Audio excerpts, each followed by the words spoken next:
This is the download recap from Sounds Profitable, the most important news from this week and why it matters to people in the business of podcasting. I'm Gavin Gaddis. The download recap is brought to you by Podscribe. You can find out more at podscribe.com. Before the top story, I want to tell you, in just 2 weeks, part 2 of the advertising landscape, focusing on attention and trust, will debut in a free webinar hosted by Tom Webster. Registration is now open for the presentation that will look into why podcast listeners actually pay attention to ads and why they trust brands they hear about in their favorite podcasts. Attendees will also be among the first to receive the new report, as it will automatically be sent to their email inbox after the presentation. You can sign up now with a link available in the newsletter version of today's episode. This week, several different reports on audio performance around the world have been released. Let's go through a few. First up, I start in Australia with digital audio revenue soars as broadcast radio remains flat. And that's by Nathan Jolly. Commercial Radio and Audio has published a new report using data compiled by analytics firm Milton Data, which covers ad revenue for ARN, SCA, Nova Entertainment, Nine, and several other Australian outfits. According to the report, Australian commercial radio networks hit $262.1 million Australian in Q1, a 1.2% year-over-year increase. They also have seen their digital audio revenue increase 32.7% year-over-year. That sector, which includes streaming, online audio, and podcasting, reached 22.9 million Australian same quarter. Next, we move on to the UK. This Thursday at Podcast Show London, we got a bushel full of new data on how UK audiences are listening. Ofcom published Audio Listening in the UK 2025. Key findings include 1/5 of the time spent listening to audio in cars is now being used on music streaming services and podcasts.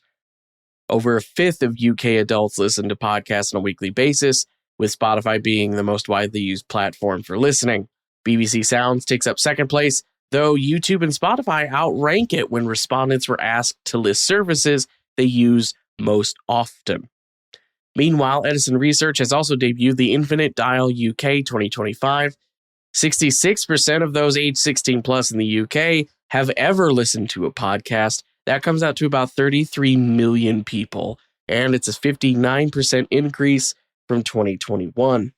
As AdsWizz Regional Director UK and Ireland Ollie Chadwick said in the press release, podcasting is no longer emerging, it has arrived.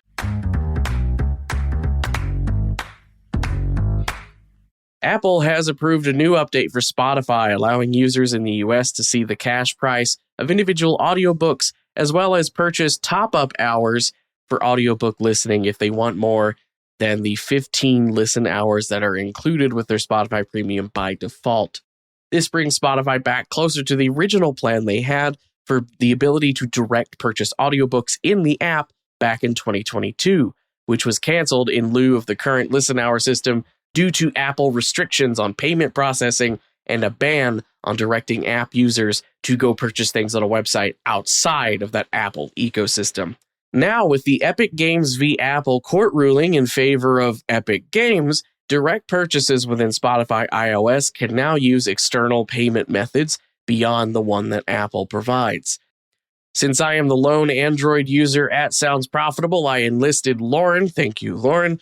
And we can confirm that if you go to subscribe to a premium podcast subscription within the iOS version of Spotify, it also redirects you to a payment page outside of the app. So it's not just audiobooks that got that little update.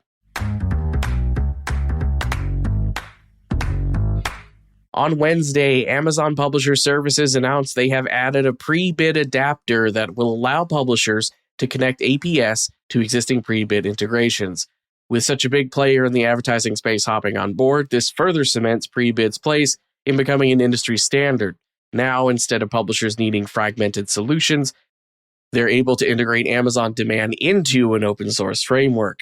In a world where Google built their own alternative to open bidding so they didn't have to compete directly, something with Amazon's clout siding with the open source option is a good step forward for normalizing industry standards and open source solutions. Finally, it's time for me to go over the quick hits. These are articles that didn't quite make the cut for full story coverage in this episode, but I argue are still worth including in your weekend reading. First up, this week, Bryan Barletta interviewed Emmy Norris, head of spoken word operations at Amazon Music, about the ongoing Amazon campaign running podcast ads on a digital billboard in Times Square.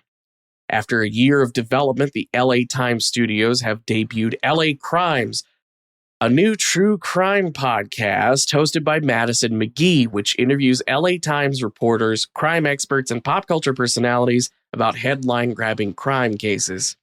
Podglomerate SVP of Marketing and Audience Development Joni Deutsch and podcast critic Alice Florence Orr are teaming up on June 12th at 2 p.m. Eastern Standard Time for the free webinar, How to Get Your Podcast Reviewed by the Media. Apple Podcast Manager, Middle East, Turkey, India, and Africa, Rami Boré, announced on LinkedIn that Apple Podcasts for Creators now has a section on their site dedicated to templates, guides, and marketing materials designed to enable podcasters to present their shows as well as possible within the Apple Podcast ecosystem. Podcast tech startup Listener.com has officially launched following their acquisition of Podkit. The tech startup consolidates performance metrics across major platforms, Spotify, YouTube, and Apple, namely, as well as social media platforms to give podcasters a view of their reach in a unified dashboard. Predictive analytics platform FlightPath launched their predictive video suite during Podcast Show London this week, providing analysis and reach projections based on how audiences consume and behave online across properties. And finally, Sunday's PR has appointed former Acast marketing and PR director Molly DeMiller as Chief Operating Officer, alongside founder Sarah Jackson serving as CEO.